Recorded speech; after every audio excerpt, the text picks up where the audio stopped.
Live your best life. Welcome to the Power Podcast. Our mission is to share all things health, fitness, and wellness. I'm your host, Renee, and I want to empower you to become the best version of yourself. Hello and happy Tuesday. Welcome back to the Power Podcast. Today's tip is on protein and how can I incorporate more protein into my day. This is a really common question because protein is one of the harder macronutrients to focus on, and that is why I get a lot of my clients to focus on protein first. So if you are struggling with getting protein into your diet, then focus on this macronutrient, and the carbohydrates and fats should just kind of fall into place. Now, everyone's protein requirements are different, and it is based upon what your lean body mass is and also how often you train. If someone, for example, has come to me because they want to lose some body fat but they don't exercise, I probably won't calculate their protein as high as I would with someone who has a higher lean body mass but actually exercises a bit more. So it all depends on you as an individual as to how much protein you should be having. Now, protein. Protein is meat. Protein can be plant-based. The best forms of protein, and if you're vegetarian, you might not agree with me, but it is true. The best forms of protein is animal-based protein because they are complete. And plant-based proteins are great too, but you need to make sure you're having significantly a bit more, and you probably need to be taking a supplement on the side as well to get your protein levels up. So you can be taking a protein powder on the side. If you are completely vegetarian and you don't do any animal products at all, then you need to make sure you have a plant-based protein supplement if you cannot have whey protein. So protein does not need to be in the form of protein powders, but they do hold their place. Having a protein powder can really help you with increasing your protein if you are not getting enough through your food. If you're someone who finds you're not that hungry throughout the day and you just don't know what to eat, or you're really busy and you don't get hungry, make it a priority to eat more throughout your day. And if it just means by making a smoothie and adding some protein to it, do that, because you're better off to make sure that you do get the meal in versus not eating the meal and then not getting enough protein and enough calories throughout the day. So what we need to make sure that we are doing to get our protein up is by including it into every single meal. So including it into every single meal means, for example, for breakfast, you could be having eggs on toast, or you could be having oats with some nut butter and a bit of protein powder, or oats with some yogurt, Greek yogurt. Coconut yogurt is not high in protein, so go for the Greek yogurt if you're going to have yogurt. I understand a lot of people cannot have dairy because of certain allergies, and that's fine. But if you're wanting to get a high protein breakfast, coconut yogurt is probably not the better yogurt to go for. You're better off to add something else that has high protein in it instead, or have an egg alongside your oats or something like that. Adding some protein to your snacks, that could mean that you have peanut butter on a rice cake, or it could mean that you have a piece of fruit with some nut butter on it. It could also mean that you have a small smoothie. You could even have, which is one of my favorite snacks, some cold chicken. I think cold chicken is delicious. You could have a leftover cooked beef patty if you had burgers for dinner the night before. Your snacks don't just have to be a bag of popcorn. Do you know what I mean? Like, you can have whatever you want for your snacks. But I tend to go for the more cold chicken or something like that personally.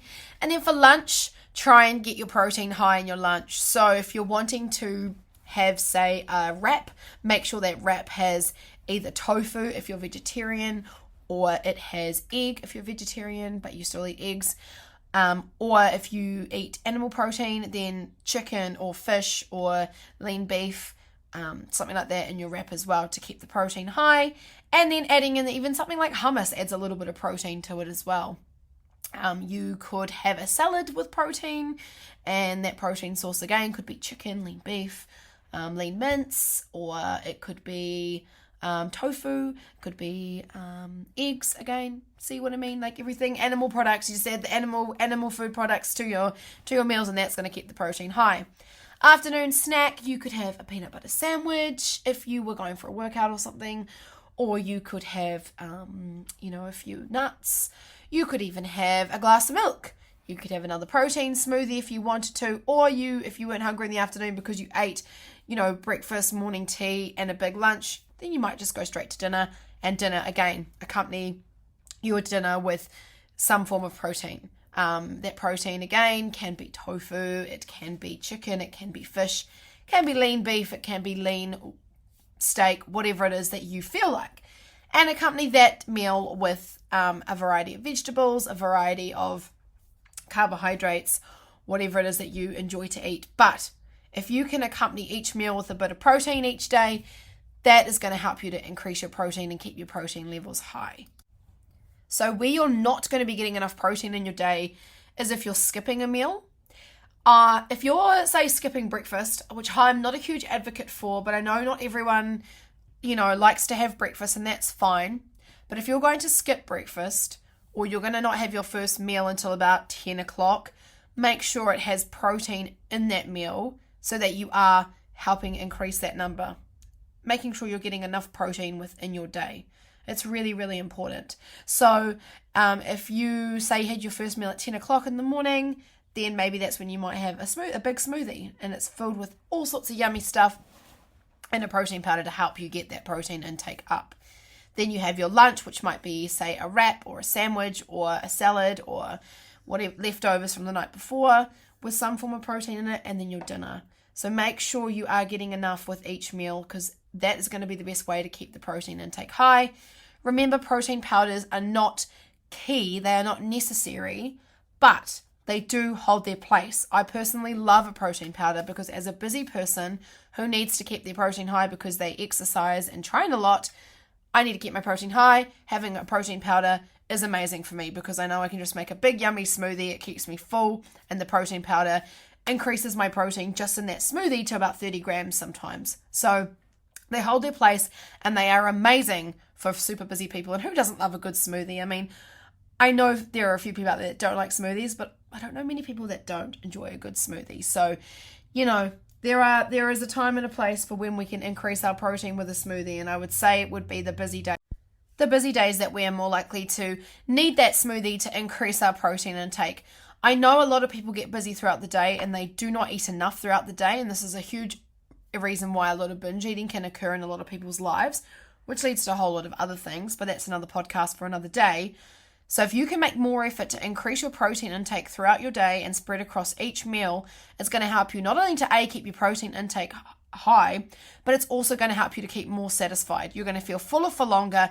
You're actually going to probably not find yourself snacking a lot as what you say you usually would, because you are keeping yourself full and satisfied with protein and decent meals that contain decent amount of calories to keep you full and to keep you functioning for longer.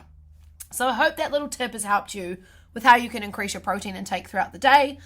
I know for a fact that, if I make the effort to do so, it's very easy, and it does happen.